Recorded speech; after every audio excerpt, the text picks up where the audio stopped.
Ma femme sera partie d'ici demain. Pendant notre lune de miel, je me suis réveillée au milieu de la nuit pour surprendre mon mari en train de tenir une conversation terrifiante au téléphone en secret. Tremblant de peur, j'ai osé jeter un coup d'œil à son smartphone pour découvrir de quoi il parlait. Ce que j'ai découvert était incroyable. Sachant le plan de mon mari, j'ai pris son passeport et suis rentrée aux États-Unis seule. Alors que je prévoyais de le détruire complètement, quelqu'un s'est soudain approché de moi. Je m'appelle Karen. Je suis juste une employée de bureau ordinaire à New York. J'ai rencontré mon mari, Brian, par l'intermédiaire d'amis communs. Nous nous sommes bien entendus après quelques dîners, et après avoir fréquenté pendant un an, nous nous sommes récemment mariés. Brian est beau et a une personnalité vraiment gentille, mais il y avait un gros problème. Cela s'est produit un jour, juste avant notre mariage. Je suis à la maison. Normalement, Brian rentre du travail plus tard que moi, mais ce jour-là, j'ai dû travailler tard, donc je suis rentrée après lui. En entrant et m'apprêtant à enlever mes chaussures, j'ai remarqué quelque chose d'étrange. Est-ce que ces chaussures ont toujours été là? Il y avait non seulement les chaussures de travail de Brian, mais aussi une paire de talons pour femme. Pourrait-il me tromper? Je pensais. Écoutant attentivement, je pouvais entendre des voix étouffées. C'était un homme et une femme qui parlaient, et j'ai immédiatement reconnu la voix de Brian. Je ne pouvais pas comprendre toute la conversation, mais je pouvais entendre la voix d'une femme rire aussi. Sur un coup de tête, j'ai commencé à enregistrer avec mon smartphone et j'ai explosé dans le salon. Il y avait Brian et ma belle-mère. Oh, bienvenue. Karen, bienvenue à la maison. Désolé de m'immiscer. Soulagé que ce ne soit pas une liaison, la scène du salon était tout de même assez bizarre. Des boîtes étaient empilées partout. Oh fille. J'ai demandé, qu'est-ce que c'est que toutes ces boîtes? Brian a répondu, oh, ça. Nous déménageons. Ma mère est venue aider à emballer. J'étais tellement confus que j'avais l'impression que mon cerveau allait exploser. Déménager? Où ça? Je n'ai jamais entendu parler de ça. Oh. Brian. Tu n'as pas dit à Karen? Désolé. J'ai été tellement occupée avec le travail. Je suis tellement désolée. Karen. Je lui ai dit que si vous alliez vous marier, vous devriez emménager dans notre maison. Il semble que Brian ne vous en ait pas parlé. Vivre dans sa maison? J'étais plus confus que jamais. J'avais hâte de commencer notre vie de jeunes mariés ensemble, juste tous les deux. C'est énorme. Je dois mettre un terme à cela. Alors. Zeddy. On ne m'a rien dit à ce sujet. Je ne peux pas simplement accepter quelque chose décidé sans moi. Mais alors ils ont dit, il est normal que les jeunes mariés vivent avec leurs beaux-parents, tu sais? Si tu ne peux pas, peut-être devrais-tu. Peut-être devrais-tu reconsidérer le mariage. Maman a raison. De plus, je suis habituée à ma maison. Ce sera plus facile pour toi aussi si quoi que ce soit arrive. Deux coups d'un seul coup, non? Avec ma belle-mère présente. Je n'ai pas pu argumenter avec Brian, et il a été décidé que nous emménagerions chez ses parents. Il s'avère. Brian est vraiment un fils à sa maman. A posteriori, si j'avais été plus assertive à l'époque, les choses n'auraient peut-être pas tourné ainsi. Vivre avec mes beaux-parents a été incroyablement difficile pour moi. Depuis que nous avons emménagé chez les parents de mon mari, ces tendances de fils à sa maman se sont accélérées. La première personne à qui il demandait quelque chose, c'était toujours maman. Alors que ma belle-mère s'occupait de la plupart de la cuisine et des tâches ménagères, les rares fois où je préparais le dîner, il disait, la cuisine de ma mère a meilleur goût. Peut-être que ma belle-mère aimait être sollicitée par son fils car elle faisait tout pour lui. Mon beau-père fermait les yeux sur ce comportement et non seulement m'ignorait, mais ne me regardait même pas. Parfois, quand j'essayais de lui parler, il me repoussait simplement. Je remettais constamment en question ma place dans le foyer. La plus grande préoccupation pour moi étaient les habitudes de dépenses extravagantes de ma belle-mère. Après avoir emménagé, j'ai réalisé qu'elle adorait les vêtements et sacs de marque. Chaque fois que ses marques préférées sortaient quelque chose de nouveau, elle l'achetait. À chaque nouvelle sortie, elle venait me voir en disant « Kevin, je veux vraiment ça. Mais je suis un peu juste en ce moment. Pourrais-tu peut-être me prêter un peu ?» Même si je pensais qu'elle ne devrait pas l'acheter si elle ne pouvait pas se le permettre, puisqu'elle faisait toute la cuisine et le ménage. Je ne pouvais pas m'y opposer et lui ai juste donné l'argent comme demandé. Grâce à cela, les économies que j'avais accumulées depuis mes années d'université étaient presque épuisées. Quand j'ai essayé d'en discuter avec mon mari, il s'est contenté de dire « Nous vivons ici sans payer de loyer, alors ne te plains pas. » Ce n'est pas comme si j'avais choisi de vivre ici. Pourtant, la raison pour laquelle je ne suis pas partie, c'est que mon mari, malgré tous ses défauts, se souciait vraiment de moi. Chaque fois que nous avions tous les deux un jour de congé, il m'emmenait en rendez-vous et il avait même planifié notre lune de miel. Vivre avec les beaux-parents était difficile, mais je continuais, m'accrochant à l'espoir en sa gentillesse. Enfin, le jour de notre lune de miel planifiée par mon mari est arrivé. Notre destination était l'Italie. C'était un rêve devenu réalité pour moi car j'ai toujours voulu essayer une cuisine italienne authentique. La pensée de voyager à l'étranger avec l'amour de ma vie m'a tellement excitée. Cependant, mon excitation pour la lune de miel s'est transformée en cauchemar à cause d'une chose que mon mari a dite. C'est arrivé tard dans la nuit. Je me suis réveillée voulant aller aux toilettes et j'ai remarqué que mon mari n'était pas à côté de moi. En supposant qu'il était aussi dans la salle de bain. Je me suis approchée et je l'ai entendu parler au téléphone. À qui pouvait-il parler à cette heure-ci? En écoutant de plus près, j'ai entendu des mots choquants. Ma femme va partir demain. Toi? Ne t'inquiète pas. Maman. J'ai tout prévu. Je te rappellerai. Il semblait qu'il parlait à ma belle-mère. Mais que voulait-il dire par va disparaître? Craintif. Je suis rapidement retournée au lit et j'ai fait semblant de dormir. Après un moment, mon mari est revenu au lit et a bientôt commencé à ronfler.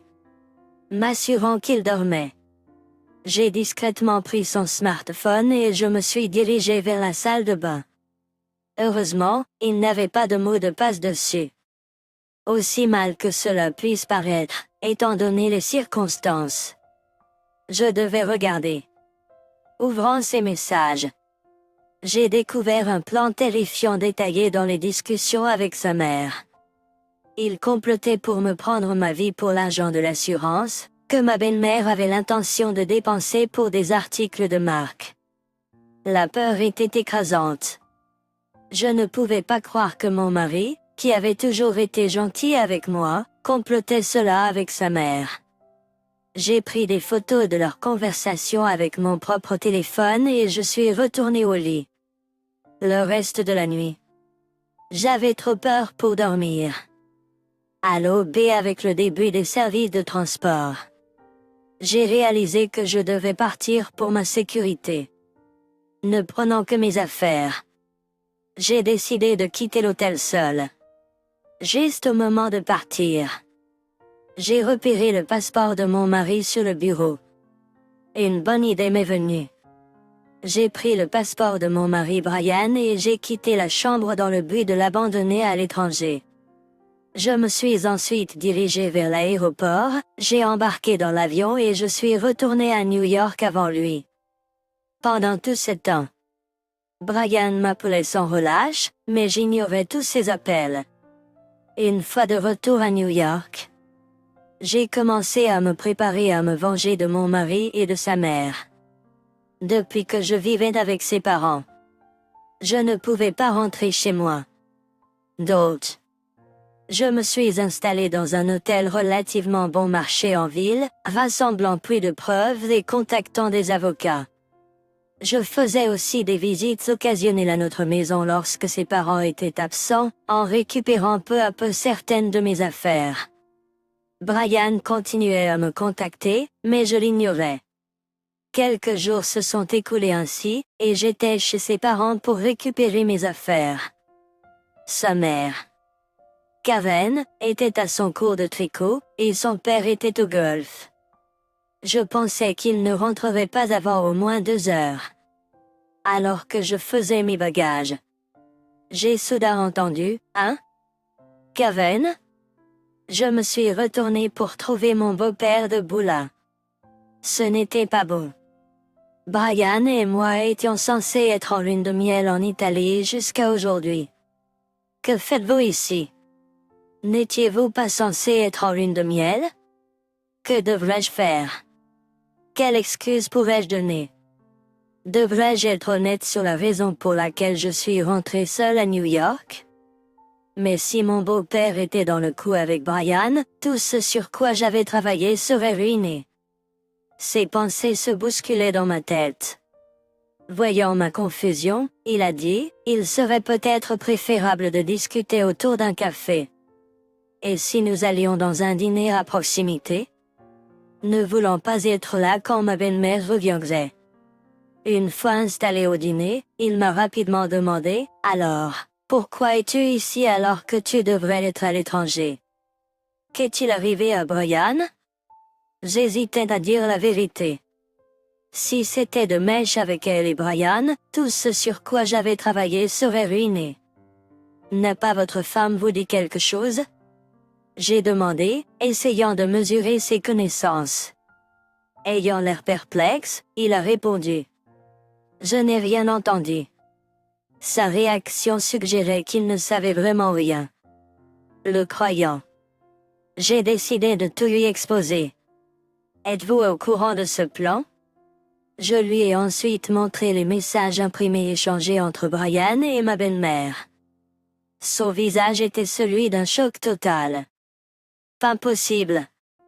Je les ai vus chuchoter ensemble plusieurs fois, mais je n'ai jamais pensé qu'ils complotaient quelque chose comme ça. Il semblait que mon beau-père ne savait vraiment pas. Oui, quand j'étais là-bas. J'ai entendu mon mari parler au téléphone avec sa mère, et c'est là que j'ai découvert. J'ai eu peur, alors je suis retournée aux États-Unis seule plus tôt. Je suis tellement désolée. Ma femme vous doit vraiment des excuses. S'il vous plaît, ne vous excusez pas. Vous n'avez rien fait de mal. Quant à l'avenir, je me sens terrible de vous demander cela, mais je pense à divorcer de Brian. C'est entièrement à vous de décider. Karen. Je suis vraiment désolée, surtout que cela aurait dû être un moment heureux en tant que jeune mariée. Il s'est excusé auprès de moi à de nombreuses reprises. Je pensais qu'il m'évitait, peut-être même qu'il ne m'aimait pas, mais il m'a parlé avec tant de gentillesse et de préoccupation. Malgré le fait qu'il soit un homme si bon. Je ne peux pas comprendre comment sa femme et mon mari ont fini par devenir ce qu'ils sont. Pendant que je réfléchissais à cela, il m'a raconté une histoire. Karen, tu as été obligée d'acheter des articles de marque pour ma femme, n'est-ce pas? Eh bien, ouais.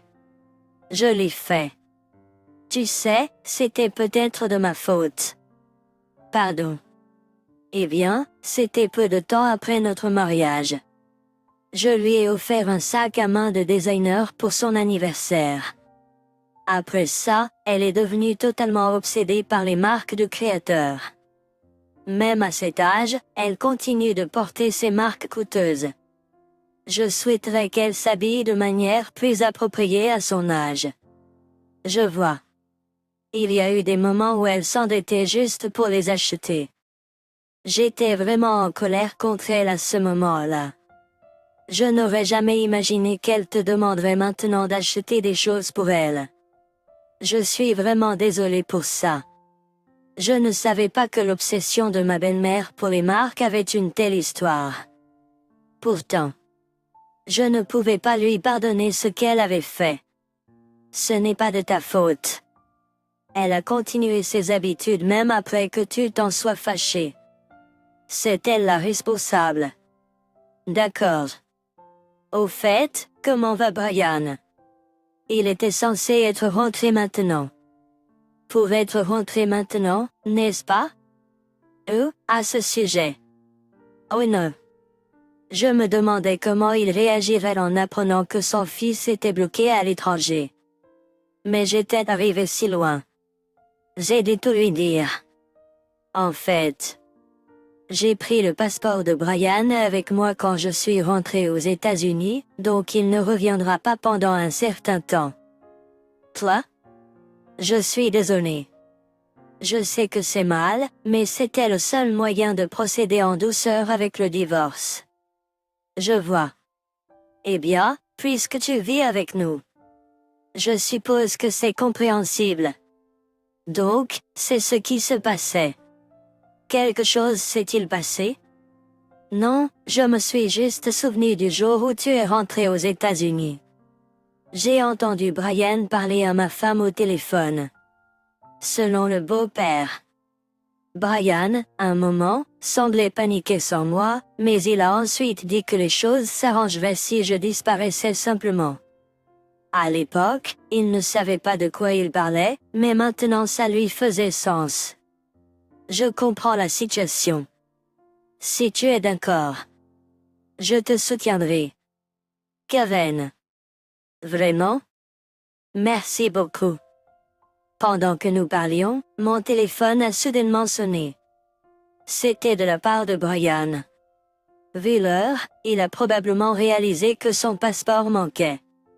J'ai enfin répondu à l'appel. Allô? Oh. Kevin.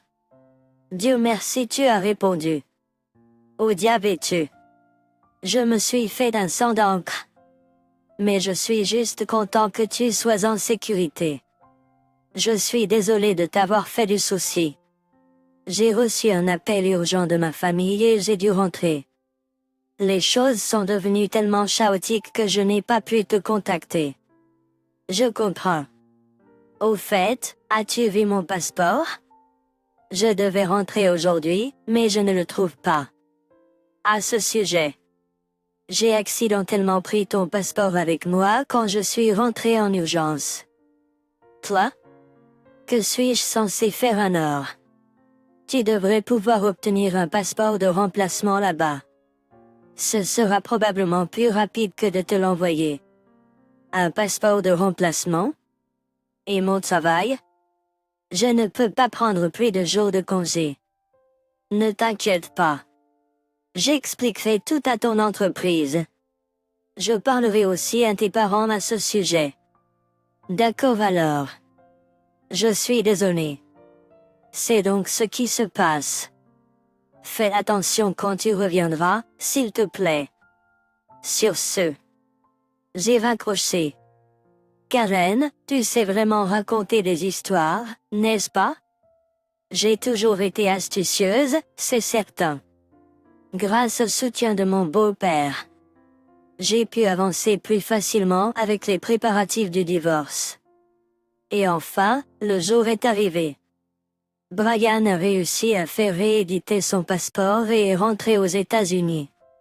Sa mère est allée le chercher à l'aéroport, donc ils sont rentrés à la maison ensemble.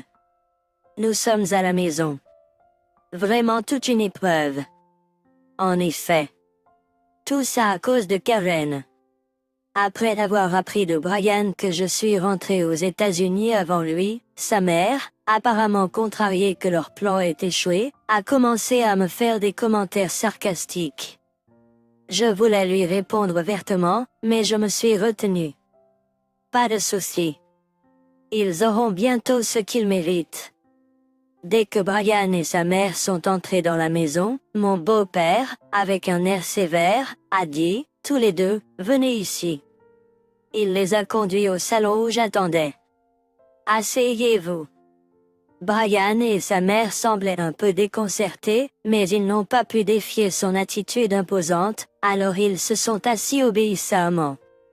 Je m'excuse de soulever ça dès votre retour, mais il y a quelque chose de vraiment important dont nous devons discuter. Important? Je vais droit au but. Brian.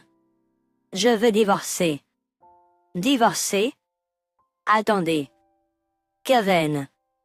Qu'est-ce que tout ça signifie?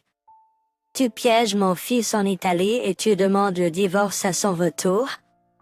Il y a des limites à l'absurdité. Absurde? N'est-ce pas vous les absurdes ici? Que voulez-vous dire? Oh, alors tu fais semblant de ne pas comprendre maintenant? Peux-tu expliquer cela alors? En disant ceci. J'ai montré des photos des messages échangés entre Brian et sa mère. Qu'est-ce que c'est? Ces choses peuvent être facilement fabriquées de nos jours. Ceci n'est pas une preuve valable. Tu as raison. Cela pourrait être une preuve faible. Mais qu'en est-il de ceci? J'ai ensuite présenté un enregistreur vocal. En appuyant sur le bouton de lecture. L'enregistrement d'une conversation téléphonique entre Brian et sa mère a été diffusé. Mon beau-père l'avait enregistré pour moi.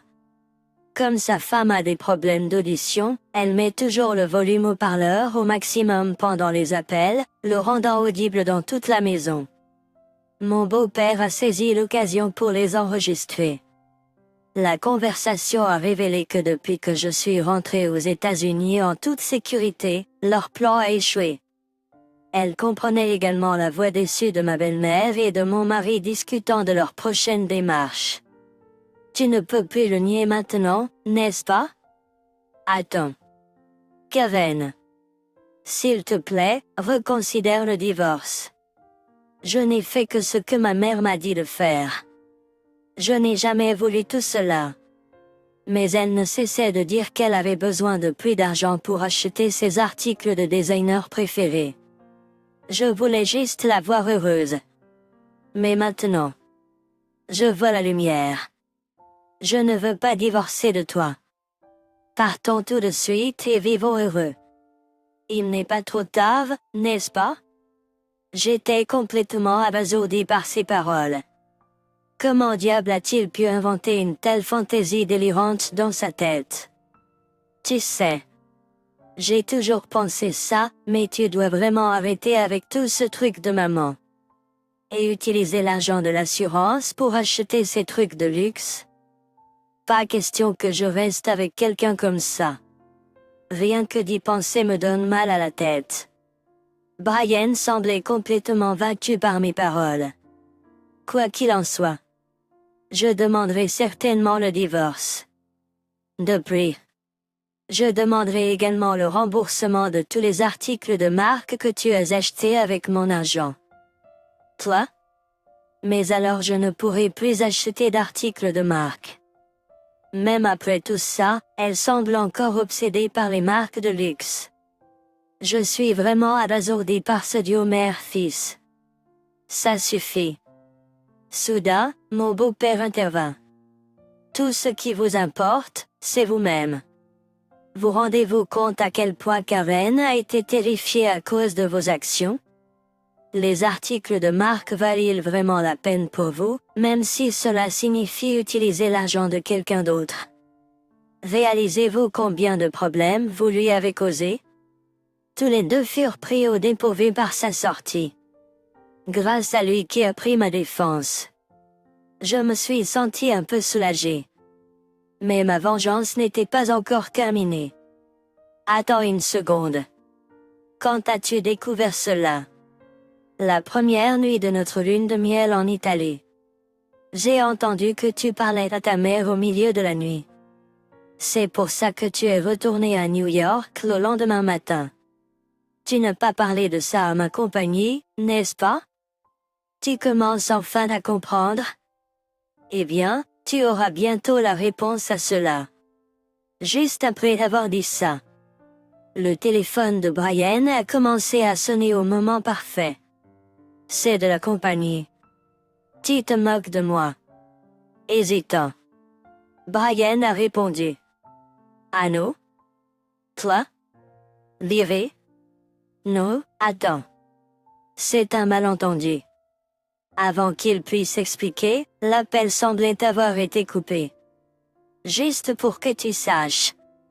J'ai déjà fourni des preuves de cela à ta compagnie. Ayant perdu à la fois sa femme et son travail. Brian semblait vidé de son énergie et s'est affaissé par terre. Alors, à partir de maintenant, communiquons par l'intermédiaire de mon avocat. Et reste en dehors de ma vie, d'accord? Et c'est ainsi que notre vie de jeune marié a pris fin. L'histoire ne s'est pas arrêtée au divorce. Mon avocat, avec qui j'avais consulté, m'a dit que même le simple fait de comploter pour tuer quelqu'un était un crime, donc j'ai signalé l'affaire à la police. Bien qu'ils n'aient pas été arrêtés, ils ont dû payer une amende considérable. Grâce à un casier judiciaire. Brian a eu du mal à trouver un nouvel emploi et Karen est devenue le sujet de conversation de la ville. De plus, pour payer les dommages et la pension alimentaire, presque tous les biens de luxe que Karen avait accumulés ont été vendus. La seule chose qui restait était un sac à main, un cadeau d'anniversaire de son mari. Désormais, les finances du ménage seront gérées par son mari et l'argent de poche de Karen sera réduit. On dirait qu'ils ont goûté de leur propre médecine. Quant à moi, je vis seul dans un appartement à Manhattan. Bien que j'ai divorcé peu de temps après. Divorcé peu de temps après le mariage. Je ne me sentais pas du tout seul. Plutôt, je me sentais libéré.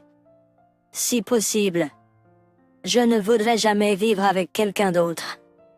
Bien sûr, vivre seul comporte ses défis, mais ne pas devoir constamment se méfier de quelqu'un d'autre en vaut largement la peine. Et plus de problèmes d'argent avide de Karen.